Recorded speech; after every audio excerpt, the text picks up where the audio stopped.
მხატვრებს შეუძლიათ ჭეშმარიტებას მიემსგავსონ ნახატები და ჩვენ წინაშე წარმოაჩინონ. მაგრამ წმინდანთა ცხოვრება არის ქრისტიანული სილამაზისა და ჭეშმარიტების ცოცხალი ხატი. რადგან წმინდანები თავად არიან ხატები.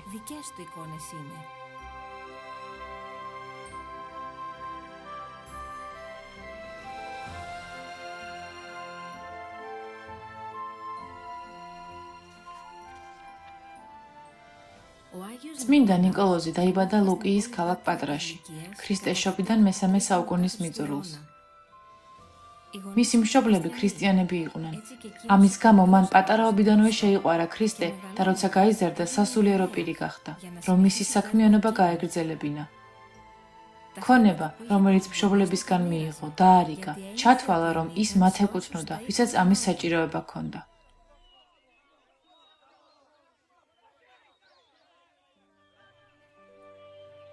ამას გეუბნები, მამა ნიკოლოზ, ყველაფერი დაკარგა, ვალებში იხრჩობა, საჭმელადაც კი აღარ აქვს არაფერი. იმას ფიქრობს საკუთარი ქალიშვილი გაყიდოს, რადგან მის გათხოვებას ვერ ახერხებს.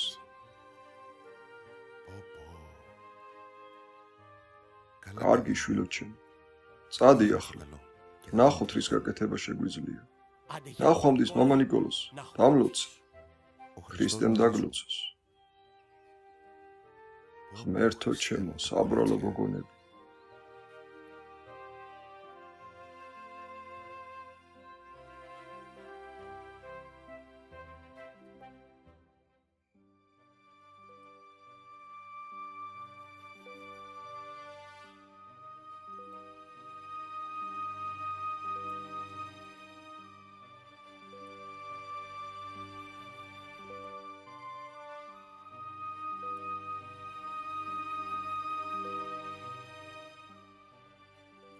აქედან ალბათ ვერ დამინახავენ.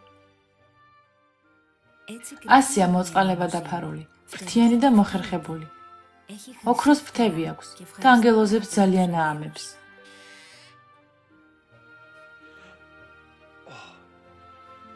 ეს რა არის?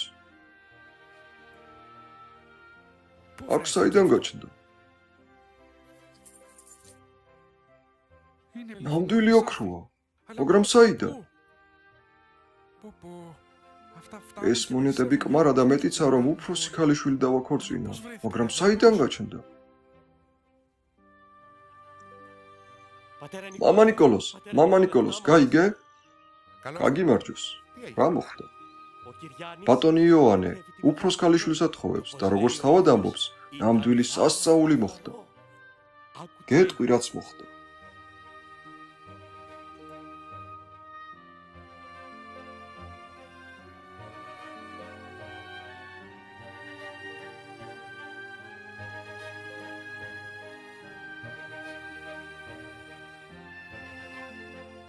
ქრისტემ დაგლოცოს, შვილოჩემ.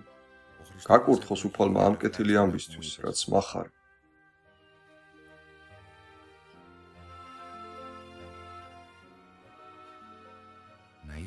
დარწმუნებული იყავით, ჩემო მშობლებო, ქონება, რომელიც დამიტოვეთ, იპოვის თავის დანიშნულებას. ქრისტემ თქვა, რასაც ერთ მცირეთაგანს აძლევთ, მე მაძლევთ. მაშ გავიმეოროთ იგივე. მას ხომ კიდევ ორი ქალიშვილი ყავს.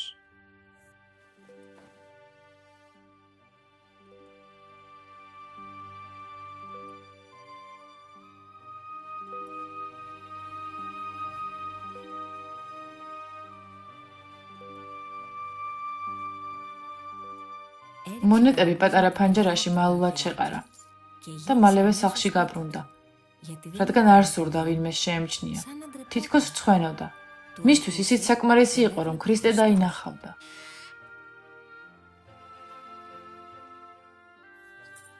ღმერთო ჩემო, ისევ იგივე, მაგრამ ვინ არის ჩემი შემომწირველი?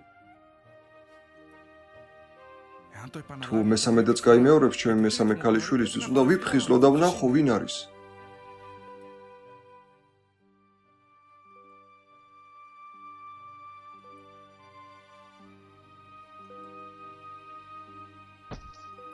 აი, ის არის.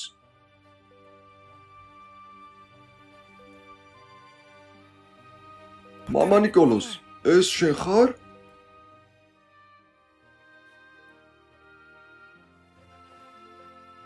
მომიტევ. არ მინდოდა რომ დაგენახე.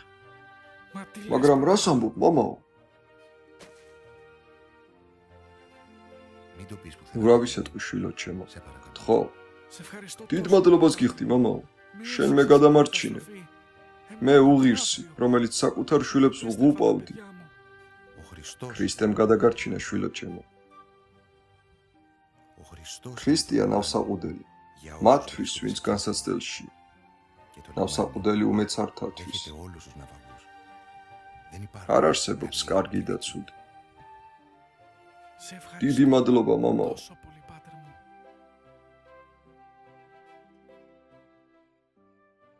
არასდროს დაგივიწყებ იმ სიკეთეს, რაც გამიკეთე. მადლობ. ამ ხელა სიკეთე გამიკეთე. მე უღირს ადამიანს. ყველანი უღირსები ვართ. ქრისტე ღმერთმა დაგლოცოს. ღმერთმა შენი მსგავსი გამხადოს. მეც შემაძლებინოს მოყვას სიკეთე გავუკეთო.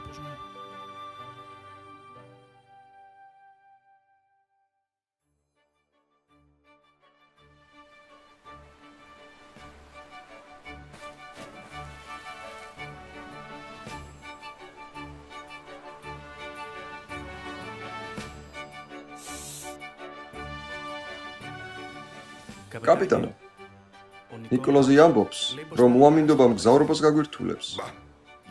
მართლა ასე რატომ ამბობს? ცა მოწმენდილი და ნათელია. რაც უნდა თქვას, ცოტა ხანში დაავიწყდება. მალე ეგვიპტეში ვიქნებით, მივალთ და მოილოცავთ წმინდა ადგილებს, რაც ასე ძალიან უნდოდა.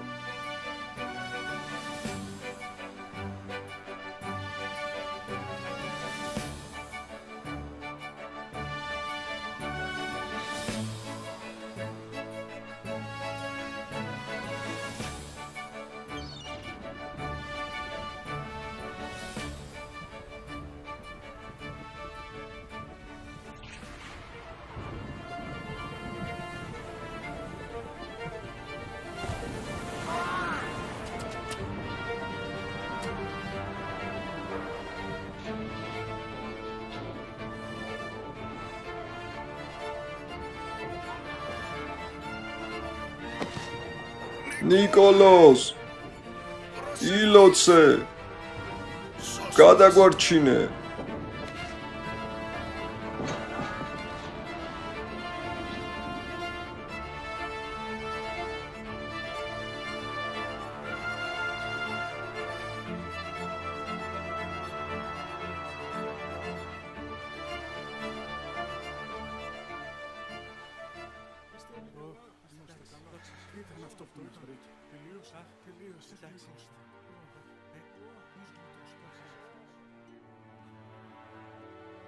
ნიკოლოზ,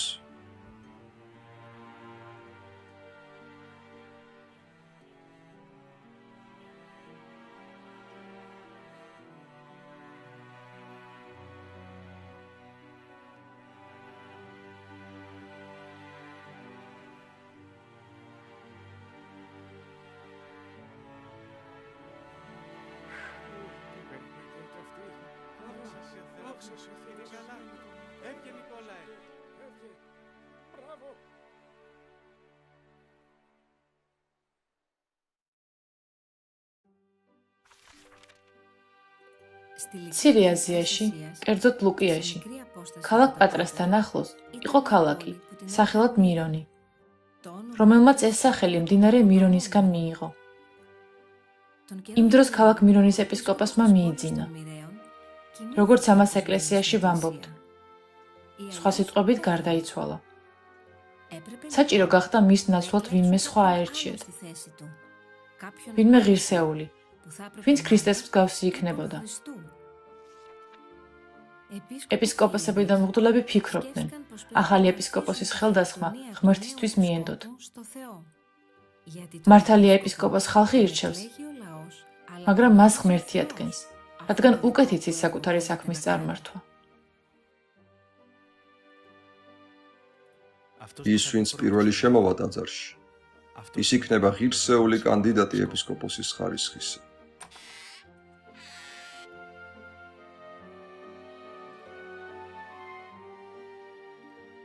რა გქვია, შვილო ჩემო? ნიკოლოზი მეუფეო. ძმებო, ყველა ჩვენგანის ლოცვის შედეგად ღმერთმა გვიჩვენა, ვინ იქნება ამ მნიშვნელოვანი მისიის საეპისკოპოსო ხარისხის ღირსეული მემკვიდრე, ვის ექნება მამაცი სული, რომელიც ყველაფერს დაინახავს, რათა ყველა დაიცვას და განამტკიცოს რწმენასა და ჭეშმარიტებაში, თვისი სიყვარულითა და თავგანწირვით. ღირსია, ღირსია! შენ ქრისტიანი არ ხარ? გიცნო. ვიღას ახსოვს ქრისტე? 100 წლის შემდეგ კიდევ ქრისტეს იგზავნთ?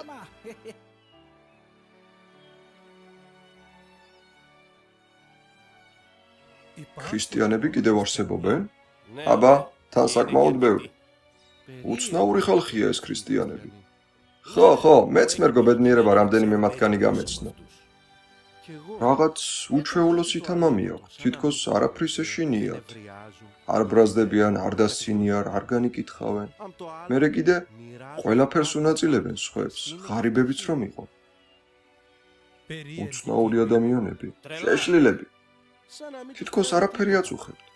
ერთ დღეს ერთი კაცი ქვებით ჩაქოლეს, ის კი იძახდა, ღმერთო, მიუტევე. შერეკილები. შესაძლებელია, რომ რაც მათ წამთ ჭეშმარიტება იყოს. რას ლაპარაკობ? რა არის ჭეშმარიტება? პრობლემებს ეძებ? და რა არის ჭეშმარიტება? ქრისტეა ჭეშმარიტება. გაჩუმდი ნიკოლოზ, მაგრამ ქრისტეა ჭეშმარიტება. და ჭეშმარიტება გაგვათავისუფლებს. ნახოთ ახლა ვინ გაგათავისუფლებს. ვიმყოფებით ტირანების, დიოკლეტიანისა და მაქსიმიანეს ეპოქაში. თავისუფალი აზრი იდევნება და ვინც მას გამოთქვამს, საპყრობილეში ამწუყებენ. ძნელად იპოვი ისეც, ვისაც არ ეშინია. ეს პრივილეგია მხოლოდ ქრისტიანებს გააჩნდათ. რადგან მხოლოდ ისინი ეწამებოდნენ ღმერთისთვის, რომელიც სიყვარულია. სიყვარული კი დევნის შიშს. ქრისტეს მშვიდობა იყოს თქვენთან, ძმებო. შენთანაც, მამა ნიკოლოზ. ერთად ვადიდოთ ღმერთი, რადგან მისი სიყვარულისთვის ვცოცხლებთ.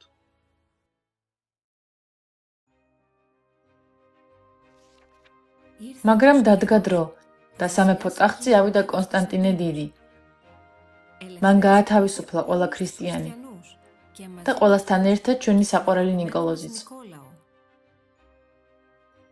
ნიკოლოზი განაგრძობდა თავის მოღვაწეობას. თითქოს არც არასდროს შეუწყვეტია. ახლა უფრო მგზნებარედ ანადგურებდა ცრუ კერპებსა და მათ ტაძრებს.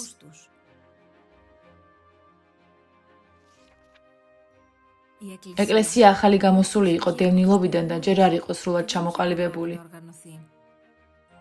ეპისკოპოსებს უთანხმოება ჰქონდათ ერთმანეთში, სხვადასხვა მნიშვნელოვან საკითხებზე. განსაკუთრებით აღსანიშნავია არიოზის განხეთქილება. ამ მძიმე ჟამს ღმერთის წყალობა იყო კონსტანტინეს გამოჩენა.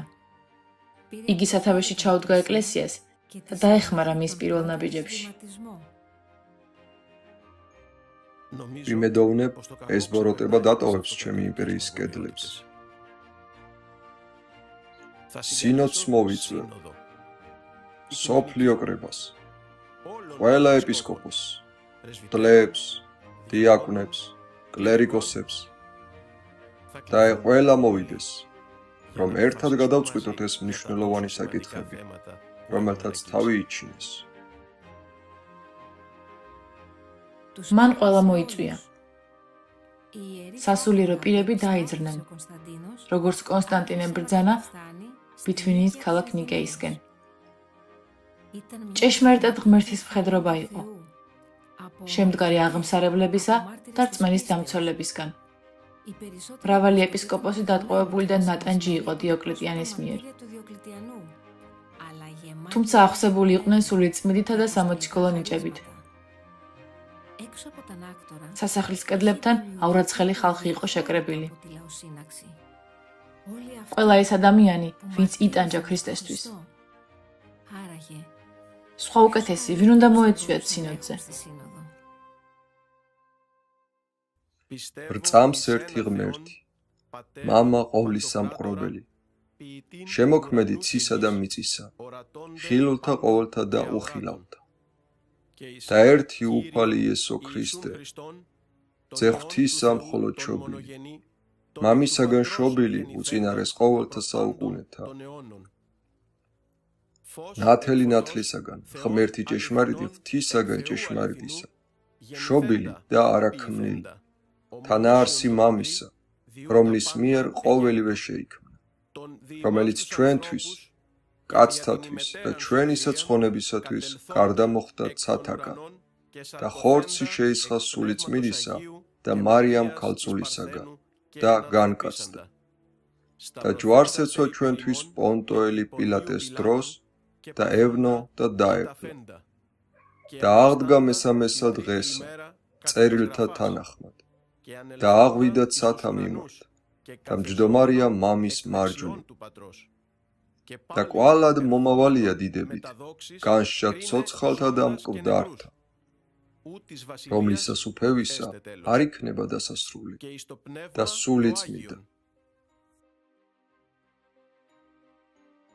ყველა ეთანხმება, ხელი მოვაწეროთ სინოდის ყველა დადგენილებას და მათ შორის სარწმუნოების სიმბოლოს. ეთანხმებით ძვირფასო მეფეო. არა პატივცემულო მეფეო. მე არიოზი არ ვეთანხმები. ღმერთი არის მხოლოდ მამა. ვერ იქნება ძეც ღმერთი. შეუძლებელია იყოს ერთი და ამავდროულად სამი. ღმერთს მხოლოდ ერთი პირი გააჩნია, სხვაგვარად შეუძლებელია. ჩემი გონება სხვაგვარად ვერ იტევს. კრეხელობა, ვინ ხარ შენ რომ წმინდა წერილის ჭეშმარიტებას გარდაქმნი, მხოლოდ იმის გამო რომ შენი გონება ვერ იტევს. ამას თავად ქრისტე ამბობს, წაიკითხე იოანეს სახარება, წაიკითხე მოციქულები და გაიწმინდე გონება. ეს არის ეკლესიის ჭეშმარიტება, ქრისტეს ჭეშმარიტება.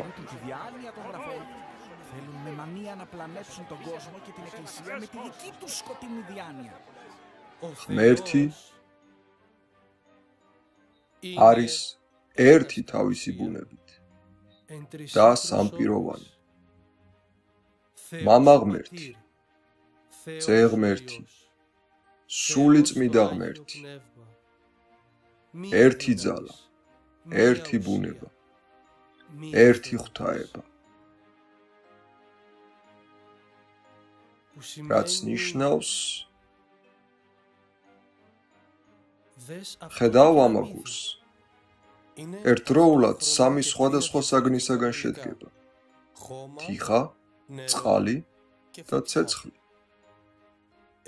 ასია ღმერთიც. ერთი და სამი. სახელითა მამისათა და ძისათა და სულისა წმიდისათა. ჩემთვის ეს არაფერს ნიშნავს. ჩემ საზევ დგავარ, ქრისტე არ არის ღმერთი. საკმარისია. შენ და შენი სიშმაგე მოღალატებ. შეწყვიტ ეს სრულ და უღმერთო საუბარი. რის მიღწევას ვცდილობ? შენი ვიწამოთ და არა ქრისტესი და მისი მოციქულების. მარა უკვე.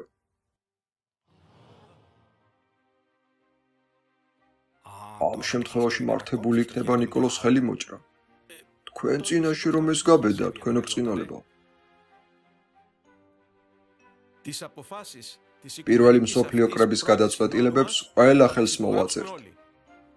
ამას გარდა, ეპისკოპოსები სეკუნდოს პტოლემაიდელი და თეონა მარმარიკელი არიოსთან ერთად განიკვეთებიან.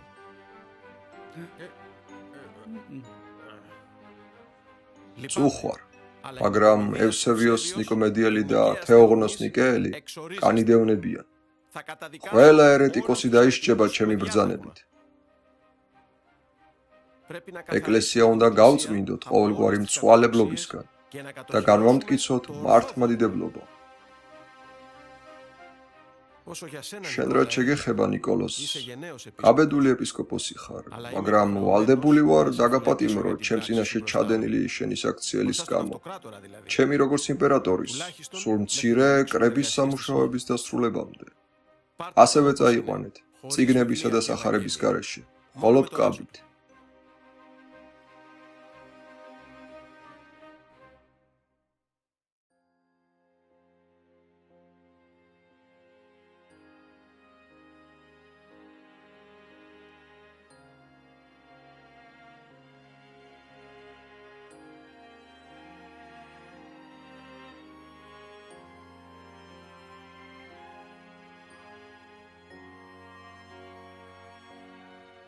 ნიკოლოზ,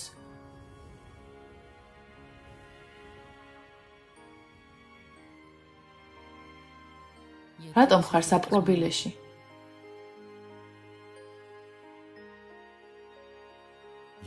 აქ თქვენი სიყვარულის გამო ვიმყოფები.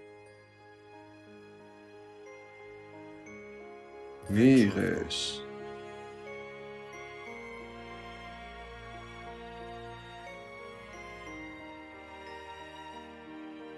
მიიღეს.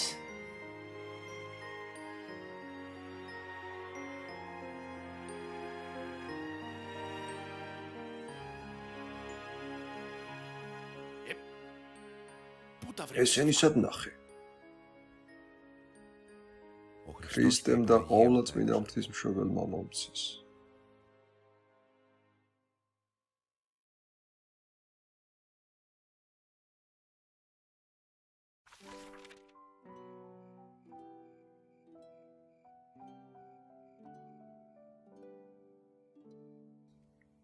მეფეო, გაიღვიძე.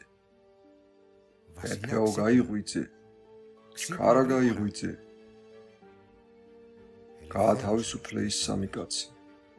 უსამართლო დაატყვევე და ხვალ სიკვდილით დასჯი. გაათავისუფლე. სხვაგვარად შენც მათთან ერთად დაიღუპები.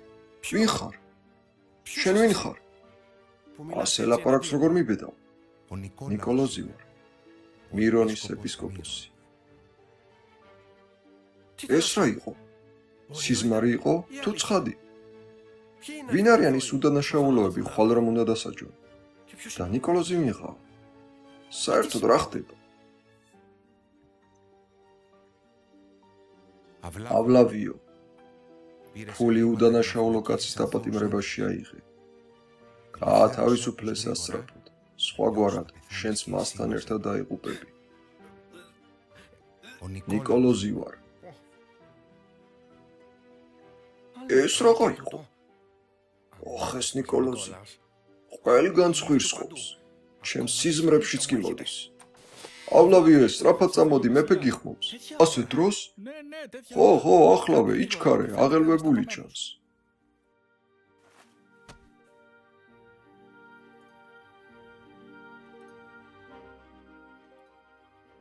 ახსნა განმარტებას ვითხოვ ავლავიო. ვინ არის ის სამი უდანაშაულო კაცი, ხვალ სიკვდილით რომ უნდა დასაჯო? ჩემთან ნიკოლოზი მოვიდა. სიზმარი იყო? ცხადი იყო? არ ვიცი. რა ხდება? ჩემთანაც მოვიდა, ჩემთანაც. არ ვიცი მეფეო. აგიხსნით. დამნაშავე ვარ, მაშასა და მე ჩემი ბრალი არაა. შევწდი. უფრო სწორად როგორ გითხრათ? ილაპარაკი ავლავიო, რა ჩაიდინე? და მეც გამხვიე ამაში. და კიდევ, ვინ არის ნიკოლოზი? ან აქ როგორ შემოვიდა? მირონის ეპისკოპოსი. გონი ასე მითხრა. ჩემთანაც მოვიდა და მეც საფორიაქებულ ვარ, ჩემო მეფეო.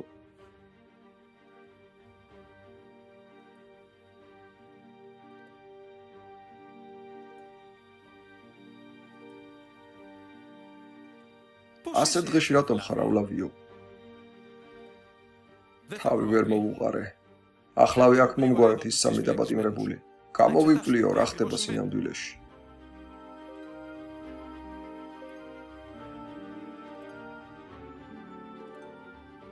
ვინ ხართ თქვენ? რისთვის დაგაპატიმრეს? და ვინ არის ნიკოლოზი? ჩვენ შესაშინებლად რომ გამოგზავნეთ. მყდარია, ცოცხალია თუ რა არის? მითხარით რა ხდება სინამდვილეში. ნეპოტიანე, შენ უთხარი. ჩვენ ჩემო მეფეო, ჩვენი მამებისგან ვისწავლეთ, რომ ღმერთის უნდა გვწამდეს და მეფეს უნდა მემსახუროთ. როცა ფრიგიაში გავგზავნე ამბოხების ჩასახშობად. წარმატებით დაგიმტკიცეთ ჩვენი გამბედაობა და ერთგულება თქვენდანვე.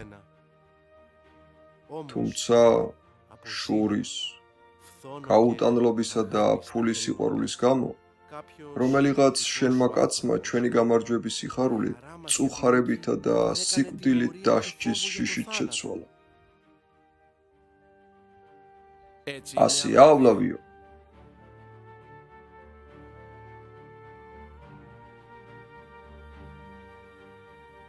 კარგი, რა მოხდა შემდეგ? აგიხსნით საქმე რაშიცაა. ფრიგიისკენ მიმავლები მირონის ტბასთან გავჩერდით. იქ გავიცანით ადგილობრივი ეპისკოპოსი, ნიკოლოზი. და როცა ჩვენი ჯარისკაცები ყველაფერს ძარცვავდნენ, რომ შიმშილით არ დახოცილიყვნენ, მან შეაჩერა ისინი და უთხრა: განაღირსეული მეფის ჯარისკაცები არა ხართ? საკუთარი ძმების ქონებას რომ იტაცებთ. იქნებ არიან თქვენ შორის ქრისტიანები. შეეჩერდით ძმებო და მე მოგცემთ რაც დაგჭირდებათ. მართლაც, რა დროითაც იქ გავჩერდით, ჩვენთვის საკვები არ მოუკლია და დიდი პატივისცემით გვმასპინძლობდა. კიდევ რაღაც მოხდა სანამ იქ ვიყავით. იმ ქალაქის მმართველმა, ევსტათემ, ვიღაცისგან ფული აიღო იმის სანაცვლოდ, რომ სიკვდილით დაესაჯა 3 უდანაშაულო კაცს. სწორედ ისე მოხდა, რაც ახლა ჩვენ თავს ხდება. ეს რომ ნიკოლოზმა გაიგო, გაიქცა, უშიშრად აღმართა ხელი ჯარისკაცის წინააღმდეგ და არ დაანება ასეთი ბოროტების ჩადენა. სწორედ ამიტომ დღეს ჩვენ მთელი ღამე ვევედრებოდეთ ნიკოლოზის ღმერთს. ისევე გადავერჩინეთ ჩვენც, როგორც ის 3 მაშინ. მას შევედრეთ და თქვენი შეისმინა. და გადაგარჩინათ. მას უმადლოდეთ თქვენს გადარჩენას. ძალიან გთხოვთ, მოძებნოთ და მადლობა გადაუხადოთ. და უთხრათ, რომ ავასრულე ის, რაც მთხოვ. გაათავისუფლეთ და თან გაატანეთ მოოქროვილი სახარება, ჭურჭელი და 2 დიდი კელაპტარი. მამაცი კაცია ნიკოლოზი, მირონის ეპისკოპოსი და სასწაულმოქმედი. ის იყო კრებაზე, ნიკიაში, არიოს ცილა რომ გაარტყავ თქვენს წინაშე, რომლისთვისაც ხელი უნდა მოგეჭრა, თუმცა შეიწყალეთ და უბრალოდ დააპატიმრეთ. დიახ, ის ცილა მახსოვს. ნამდვილად. ციხეში ჩავსვი, მაგრამ შემდეგ ის თავადუფალმა და ღმრთისმშობელმა მოინახულეს. სახარება და ომოფორი გადასცეს, როცა მე ის მხოლოდ კაბის ამარა დავაპატიმრე. ის არის, ესე იგი, ნიკოლოზი, გაბედული და სამართლიანი იერარქი. წმინდა ნიკოლოზი ღრმა სიბერემდე მივიდა. ხანმოკლე ავადმყოფობის შემდეგ კი ქრისტესთან გადაინაცვლა, რომელიც ასე უყვარდა და მტკიცედ წამდა. თუმცა ჩვენ გვერდით ყოფნა არ შეუწყვეტია, რადგან ცოცხალია, როგორც ყველა წმინდანი. ქრისტემ თქვა: მე ვარ აღდგომა და სიცოცხლე. ვისაც მე ვწამვარ, კიდეც რომ მოკვდა სიცოცხლებს. ასევე წმინდა ნიკოლოზიც, მიუხედავად იმისა, რომ მირონში სხეული დატოვა, ყოველდღიურად განაგრძობს სასწაულების აღსრულებას.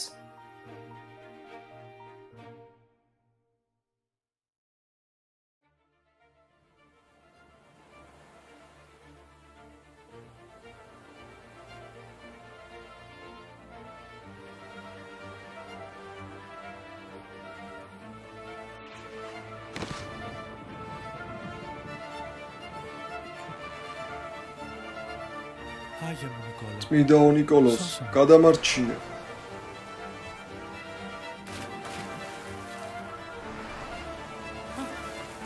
დამეხმარეთ. წმინდა ნიკოლოს, გადამარჩინე. წმინდა ნიკოლოს, გადამარჩინე. მიშველეთ. რა მოხდა? აქ როგორ გაჩნდი? რა დაგემართა? აქ როგორ აღმოჩნდი? სად ვარ? დამშვიდდი. ცოცხალი ვარ? რა გემართება ჩემო ქმარო? არ წახვედი? რატომ ხარ სულ სველი? დიდია წმინდანის წყალობა, რომელმაც გადამარჩინე. ცხოვრებაში ჩვენც ხშირად ვაწყდებით ავდრიან დღეებს, უმეტეს შემთხვევაში მძიმედ გადასატანს. თუმცა თუ ქრისტე იქნება ჩვენს გულში, ის ნავსადგურად გადაიქცევა.